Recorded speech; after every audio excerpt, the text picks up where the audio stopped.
நான் தான் வெற்றி அடைந்தேன். இதோ பழம் எனக்குத்தான் கிடைத்தது. தாயே, என்ன இது? எனக்கும் ஒன்றும் புரியவில்லை அப்பா. எங்களை சுற்றினால் உலகத்தை சுற்றுவதாக அர்த்தமா என்று கேட்டான் கணபதி. அனைவரும் ஒப்புக்கொண்டனர். சுற்றி வந்து பழத்தை பெற்றுக் கொண்டான். நல்ல நாடகம். பெரியவர்களாக சேர்ந்து நடத்திய நாடகம் அல்லவா? மிகவும் அழகாக இருக்கிறது. மிக்க மகிழ்ச்சி. நான் வருகிறேன். முருகா, எங்கே போகிறாய்? எங்கோ போகிறேன். என்னை ஏன் தடுக்கிறீர்கள்? அம்மட்டும் இந்த சிறு பழ விஷயத்திலே உங்கள் குணத்தை காட்டியதற்கு நன்றி. வருகிறேன். குமரா, நெல்.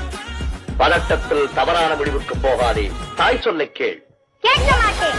தலைப்பிள்ளை தான் செல்லப்பிள்ளை, இளைய பிள்ளை எடுப்பார் கைப்பிள்ளை என்று காண்பித்த உங்களுடன் இனி ஒரு கணவம் இருக்க மாட்டேன். எங்களை விட்டு எங்கே போகிறாய்?